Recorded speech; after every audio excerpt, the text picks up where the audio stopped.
Cellular Jail, where history lives. The Cellular Jail, also known as Kala Pani, was a colonial prison in the Andaman and Nicobar Islands of India. Surrounded by hundreds of miles of ocean in every direction, the Cellular Jail was designed with the sole purpose of keeping the men in isolation and with no hope of escape. The construction of the jail was taken up in October 1896 and was completed in 1906 with the approximate cost of around 5 lakh rupees. The building had 7 wings, at the center of which is a tower used by guards to keep watch on the inmates. The wings were built back to front and in rows, ensuring minimal chance of communication among inmates, thus isolating them from each other. The name cellular was derived from its unique feature of having 700 solitary cells, each measuring 13.5 feet into 7.5 feet, with a ventilator located at a height of about 10 feet. Life in the cellular jail was nothing but torture, hunger and loneliness. Left alone in this iron-gated cell, each prisoner would sleep beside 2 small clay pots, one for water and other to be used as a toilet. Their toilet breaks were strictly regimented.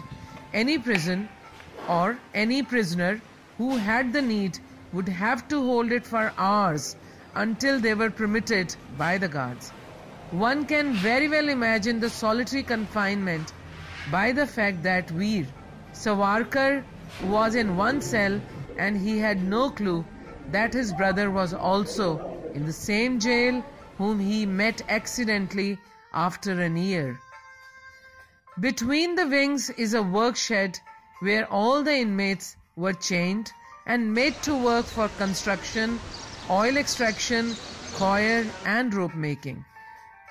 These freedom fighters were forced to endure treacherous treatment and soul-destroying slave work during their stay. No matter how fatigued the inmates became, resting was not an option. Sinister punishments awaited those who showed any sign of slowing. Some would go mad, others would be driven to suicide. This place would form one of the darkest chapters in India's struggle for freedom. But while the prisoners suffered, cruel jailer David Barry, jail superintendent Major Walker, and the other British officers lived in opulence across the water on Ross Islands. First few cells of the first wing were condemned cells, where prisoners were kept before hanging. Just in front of these cells is a place where last rituals of the prisoners were undertaken before sending them to gallows. They could actually see their death very close. Guards were expected to treat political prisoners in a way that would break their spirit and completely demoralize them. Sending to this prison was the worst of punishments that the British Raj could devise. Many notable freedom fighters such as Bhukteshwar Dutt, Yogendra Shukla, Sachendra Nath, Bhai Parmanand, Sohan Singh, Subodh Rai, Chatar Singh, Baba Bhan Singh were among thousands of others who were imprisoned here during the struggle for India's independence. The jail drew attention when its inmates observed hunger strike in their early 1930s. Bhagat Singh's associate in the freedom movement, Mahavir Singh, went on a hunger strike in protest of such cruel treatment but died when authorities force-fed him milk which went to his lungs. His body was thrown into the sea. It is estimated that of the total 80,000 political prisoners the British Raj held at the Kala Pani, a very few survived.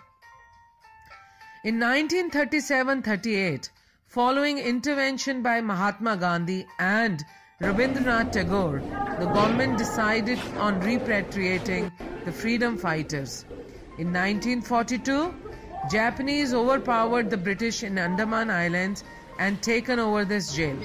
However, by the end of the Second World War, British regained control over the island. This people tree has witnessed the most atrocious punishments imposed on the prisoners. Today, this jail stands as mute witness to valiant defiance and undaunted spirit of the firebrand revolutionaries against the brutalities of the British barbarism.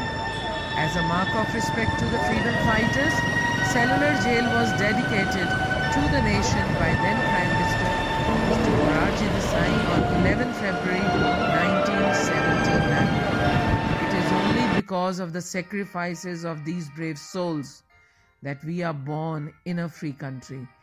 Taking our country to new heights will be true tribute to those brave sons of our motherland. Jai Hind!